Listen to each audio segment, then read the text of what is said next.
Saudara-saudari terkasih, marilah dengan rendah hati kita mohon ampun atas segala dosa-dosa kita, agar kita pun pantas dan layak untuk merayakan misteri suci ini.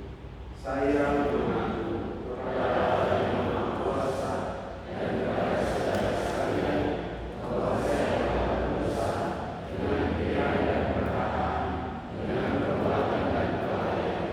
Saya berdosa, saya sungguh berdosa.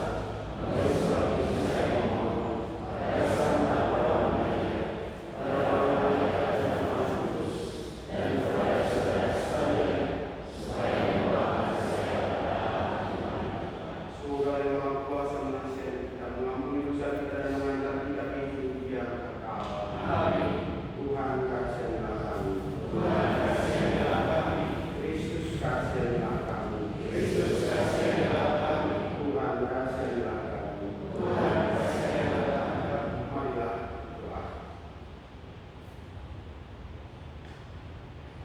Allah Bapa Maha Pengasih, kami bersyukur atas pemeliharaan terhadap kami. Berilah kami kebijaksanaan agar mampu menjadikan Engkau sebagai satu-satunya harta kami yang paling berharga. Dengan pengangkatan Yesus Kristus Putra Tuhan kami, yang bersama dengan Ibu dalam persekutuan Roh Kudus, hidup dan berkuasa Allah sepanjang segala masa. Amin.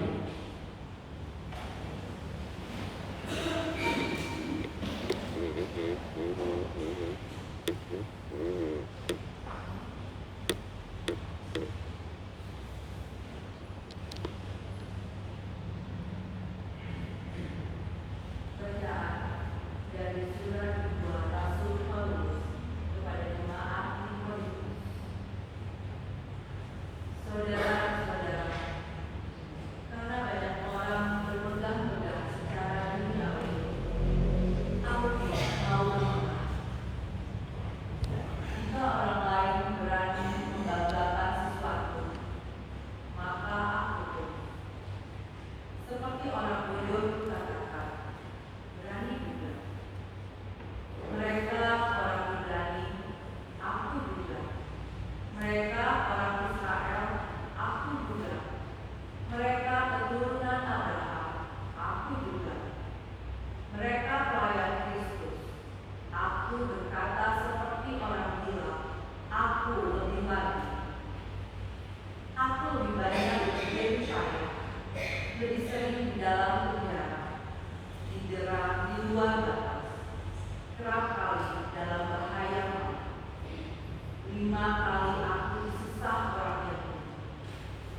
Setiap kali 40 kurang 1 pukulan. 3 kali aku didera. 1 kali aku dilempari dengan batu. 3 kali mengalami karang kapal. Sehari semalam aku terkatung-katung di tengah laut. Dalam perjalananku, aku sering diancam bahaya banjir dan bahaya tsunami. Bahaya dari pihak orang-orang Yahudi dan dari pihak orang-orang bukan Yahudi. Bahaya di kota, bahaya di padang gurun, bahaya di tengah laut,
penindas ini berseru, dan Tuhan mendengarkan.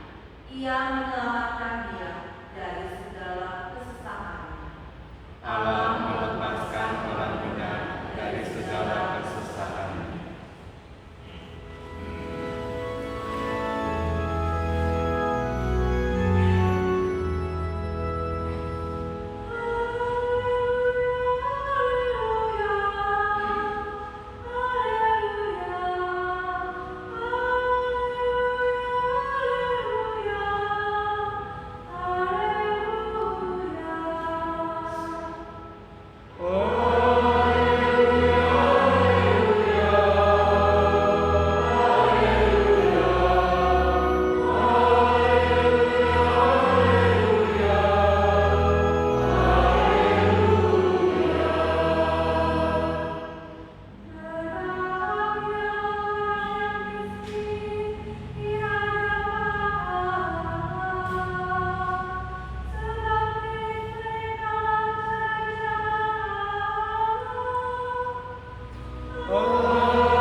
Tuhan bersamamu.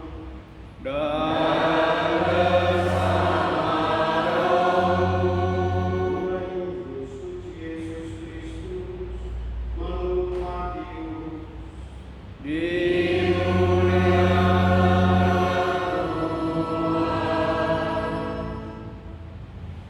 Dalam khotbah di bukit, berkatalah Yesus, "Janganlah kalian mengumpulkan harta di bumi, lengat dan karat akan merusakkannya, dan pencuri akan membongkar serta mencurinya. Tetapi kumpulkanlah bagimu harta di surga. Di surga, lengat dan karat tidak merusakkannya, dan pencuri tidak membongkar serta mencurinya. Karena di mana hartamu berada, di situ pula hatimu berada. Mata adalah pelita tubuh. Jika matamu baik, teranglah seluruh tubuhmu. Jika matamu jahat, gelaplah seluruh tubuhmu. Jadi jika terang yang ada padamu gelap, betapa gelapnya kegelapan itu." Demikianlah sabda Tuhan.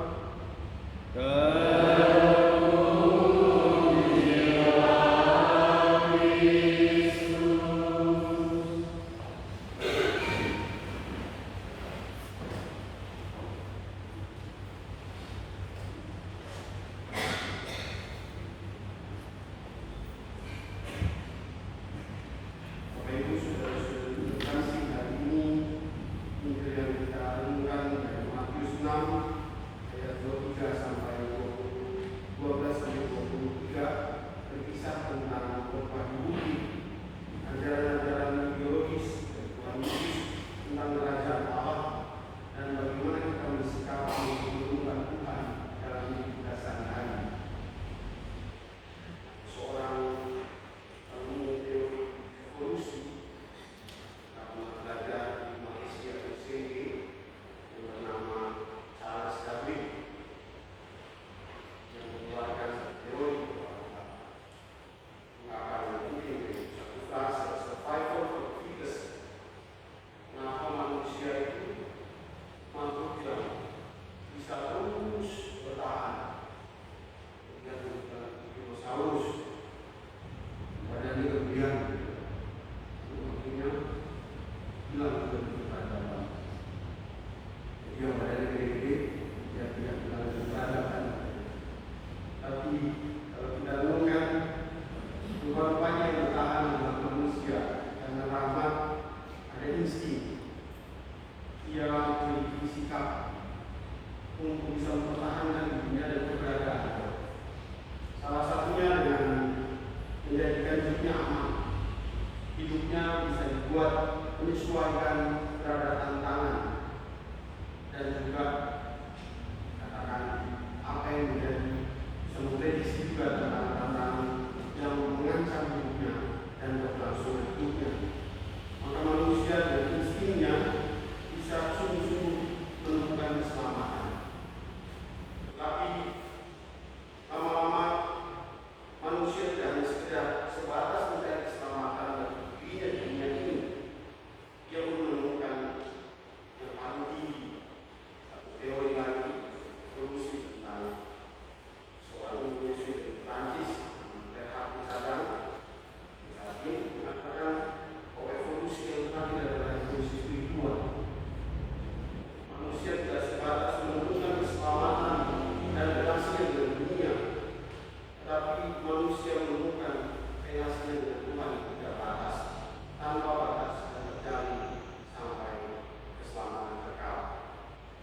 Bapak Ibu, saudara-saudari terkasih, rupa-rupanya kita dari insting, kita juga akan budi.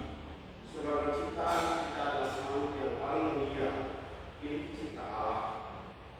Lalu di manakah insting kita ketika kita mencari yang paling penting? Tantangannya dalam bacaan Injil, pertanyaannya, Bapak Ibu mencari Tuhan atau mencari Tuhan? Bagaimana? Tuhan itu bertuhan. Boleh, tidak apa-apa, bisa salah ya.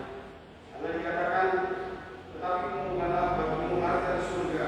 Di surga dengan datang dan merusakannya, dan pencuri tidak membongkarnya serta mencurinya. Karena di mana matamu berada, di situ pula hatimu berada. Kita diminta untuk tidak sekedar jatuh pada pencarian kita akan cuan, akan harta duniawi yang mungkin bisa bilang tidak apa lagi, hanya demi keselamatan kita di dunia ini. Tetapi marilah mencari harta yang dikatakan ada surgawi, harta yang tidak habis, harta yang justru membuat kita semakin kaya akan relasi kita dan pencarian kita Tuhan. Bapak Ibu, saudara-saudari terkasih, katakan di mana hartamu berada, situlah hatimu berada. Dalam Direksitnos artikel 32, Paus Fransiskus memberikan satu refleksi.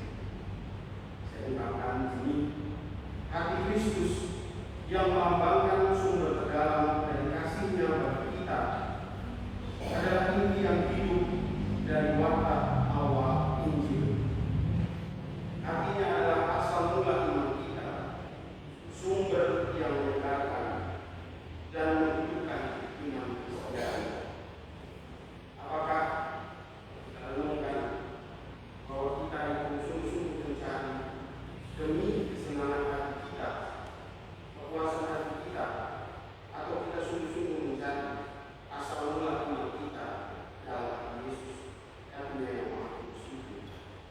Di akhir artikel 33, Paus Fransiskus mengungkit bahwa Kristus menunjukkan kedalaman kasih-Nya kepada kita bukan dengan penjelasan yang panjang lebar, dengan hal-hal yang jauh kehidupan nyata, tetapi dari tindakan nyata. Kita dapat menyadari meskipun terkadang tidak mudah bagaimana Dia melakukan setiap pribadi dalam interaksinya dengan orang lain. Sekarang mari kita beralih dalam Injil, tempat iman kita menjumpai kebenaran bahwa kata Direksitnos dalam bahasa Latin berarti Dia yang lebih dahulu mendahului mencintai kita dibandingkan kita yang kemudian mencintai Tuhan. Injil mengatakan bahwa Yesus datang kepada orang kepunyaannya sendiri. Kata-kata ini merujuk pada diri kita, identitas kita, bahwa Tuhan menetapkan kita itu sebagai miliknya yang paling mulia, miliknya yang paling berharga, miliknya yang Dia jaga, miliknya yang disayangi oleh Tuhan. Dan kita itu diperlakukan sebagai miliknya sendiri. Dan Tuhan tidak ingin agar kita hartanya itu hilang, direbut oleh setan. Maka Yesus menyatakan dalam Yohanes 15 ayat 15, Aku tidak menyebut kamu hamba. Sebaliknya, Yesus mengatakan aku, dan engkau adalah sahabat. Relasi yang khas yang dimiliki satu dengan yang lain. Relasi yang berharga. Yesus datang menemui kita, mendekatkan jarak.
mencintai kita dan menjadikan kita itu sebagai milik kepunyaan yang berharga.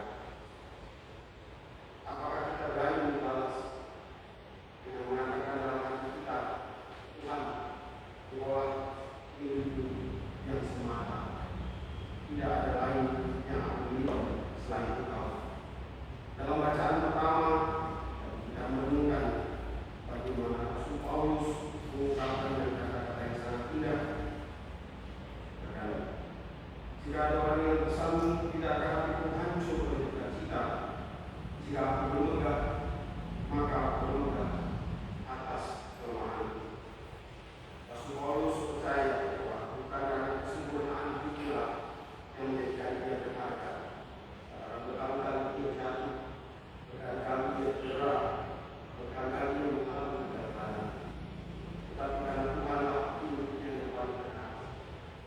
Tuhanlah yang menjadi pegangan gunung batunya, maka dia pun menjadi kuat. Jadi saudara-saudara terkasih, marilah dalam misi Ekspos ini menyadari bahwa Kristus Yesus adalah milik yang paling berharga. Amin.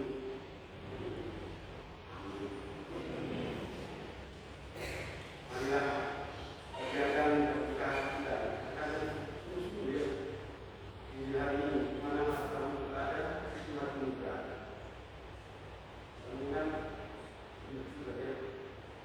Kalau kita menaruh segala sesuatu yang berharga itu, kalau sekarang itu kalau panik itu juga kehilangan dompet, kehilangan HP, ada kirisnya, ada semuanya file semua itu. Tapi mungkin harga kita kalau berharga sekarang di HP ya. Tapi pernah tidak kita menyesali kita kehilangan satu momen dalam inkarnasi ini Tuhan. Saya tidak datang ke sekali-sekali ini, berarti saya merasa kalau saya kehilangan Tuhan. Kalau saya melewatkan satu doa dalam satu hari saja, dua hari yang waktu saya merasa kehilangan Tuhan. Semoga pembelajaran ini mengingatkan kita bahwa mengenal akan Tuhan, relasi yang mendalam pada Tuhan adalah yang paling mudah, harta kita yang paling berharga. Mari kita bersama.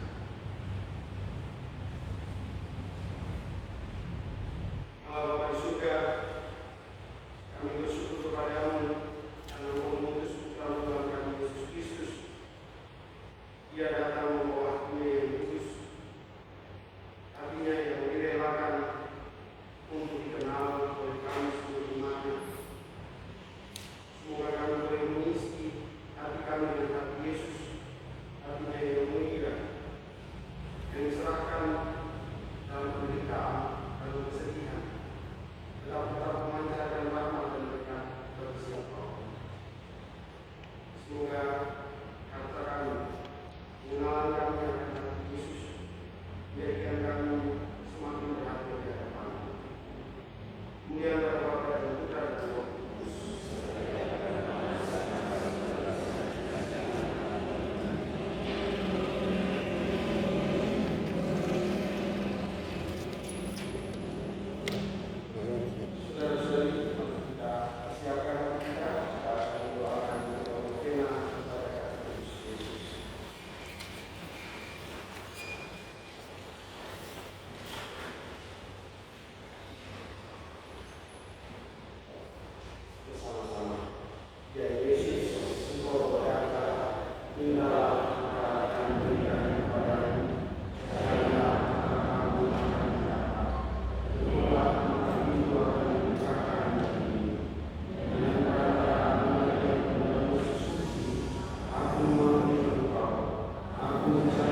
pantas terkenal dan menyelamatkan membawa kami dari mana terus kepada Tuhan Bapa yang kudus, Allah yang maha kuasa dan kekal, dengan pengampunan Kristus Tuhan kami.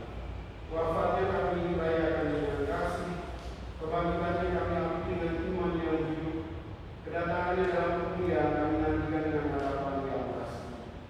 Sebab itu bersama semua malaikat dan para kudus, kami memuji Kau dengan terang dan dunia.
Demikian pula sudah berjalan dia mengambil piala.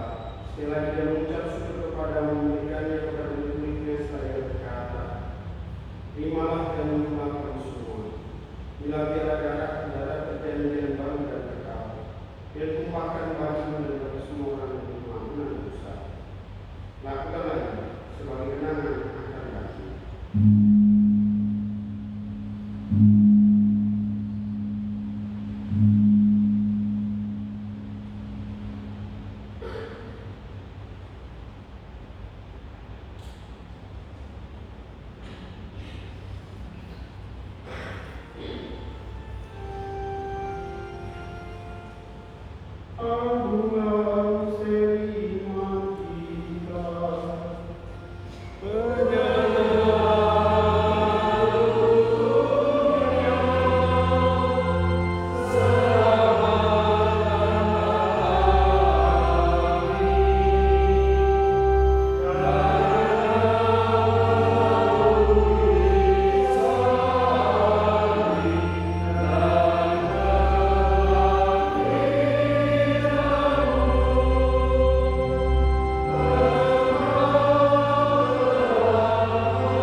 Nyatakan hamba-Mu Catherine dengan Kau ambil dari dunia kehadiran. Perkenankan ia menjadi satu dengan Tuhan dalam kematian, juga menjadi serupa dengan Dia dalam kebangkitan. Nyata juga saudara-saudari kami yang telah meninggal dengan harapan Bapa. Jaga semua mereka berpulang dalam satu dan terimalah mereka dalam cahaya wajah-Mu. Kami mohon kasih-Nya kami semua, agar kami mau terima dengan berbagai abad bersama-sama Tuhan Maria Bunda Allah, Santo Yosef lainnya, para rasul semua sepanjang masa yang hidup yang berkenan padamu. Semoga kami mau berkenan dan berserta memuji dan memuliakan Engkau dengan mengenal Yesus Kristus Putra-Mu. Dengan mengenal Dia, bersama Dia dan dalam Dia, bagi Bapa yang Maha Kuasa, dalam persekutuan dengan Roh Kudus, segala hormat dan kemuliaan sepanjang segala masa.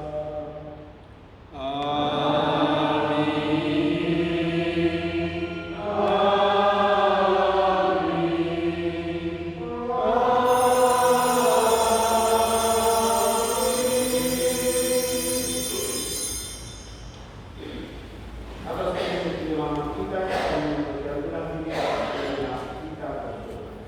Bapa.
Sebab Engkau Raja yang mulia dan berkuasa untuk selama-lamanya. Yesus Kristus Kau bersabda kepada para rasul, kami tinggalkan bagi kami berikan kepada jangan menurunkan dosa kami, tapi balaslah iman berjam dan berikan kami damai dan bersatu sesuai dengan kehendak Kau yang hidup dan raja sepanjang segala masa. Amin. Semoga damai Tuhan senantiasa bersamamu Dan bersama roh.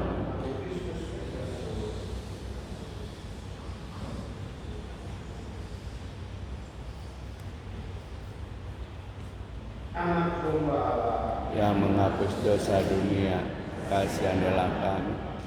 Anak domba Allah yang menghapus dosa dunia, kasihanlah kami. Anak domba Allah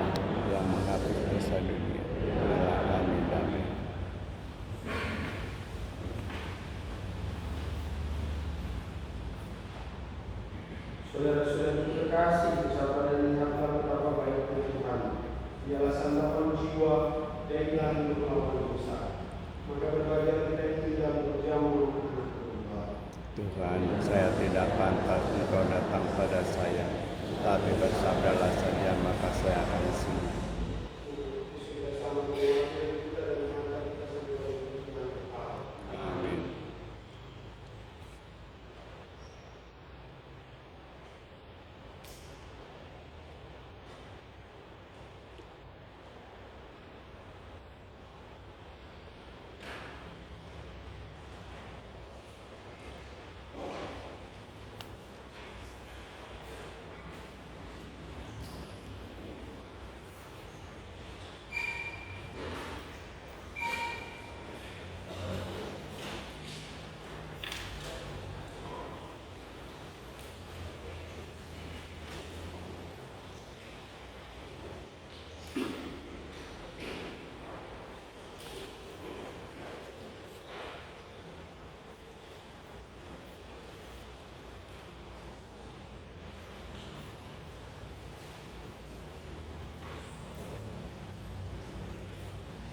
Ya Tuhan, aku berdoa agar umat keluarga damai, ketenangan dan kesejahteraan dalam bekerja dan dunia usaha, pekerjaan dan semua yang berserahkan kepadamu, segala keinginanku, segala nafsu dan dalam hatiku, rencana palsu dan pikiran jahat, pengorbanan dalam hatiku, cinta kepada sesama, anugerahkanlah kepadaku semangat Tuhan yang penuh, istimewa dan syarat kemalangan, agar supaya aku bangun dari ketimbangan.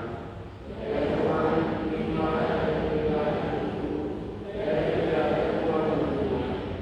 Dan upaya Yesusku, orang yang terkasih, baik yang masih hidup maupun yang sudah meninggal, yang menyebabkan kesejahteraan.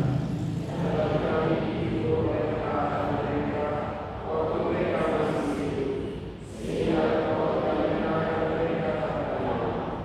Kasihlah mereka Tuhan, dan bawalah mereka kepada kemuliaan surgawi. Amin. Marilah berdoa.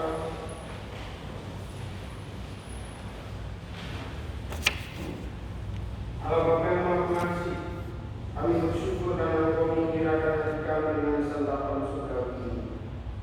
Bantulah kami dalam mengupayakan kebahagiaan sesama, sampai akhirnya kami memperkenankan nikmat kebahagiaan yang abadi. Dengan penganggaran Kristus Tuhan kami. Amin. Akan sebentar. Terima kasih kepada segenap tugas liturgi, imam, rektor, gubernur, ya, pimpinan, kamis, tetapi minggu depan tanggal 27 adalah hari raya Hari Kudus Yesus dan juga menggenapi novena 9 Jumat. Akan ada misa penutupan novena pada hari raya itu, dan setelah misa ada orasi. Setelah itu akan ada bincang-bincang bincang asik-asik bersama Romo Atmo, dosen teologi dogmatik Universitas Katolik Parahyangan, akan datang ke sini. Sebetulnya mau liburan, tapi saya tolong ayo daripada bayarnya oleh ngobrol-ngobrol sedikit tentang Yesus. Mungkin materinya hanya sebentar, tetapi akan ada banyak tanya jawab. Mungkin hanya 1 jam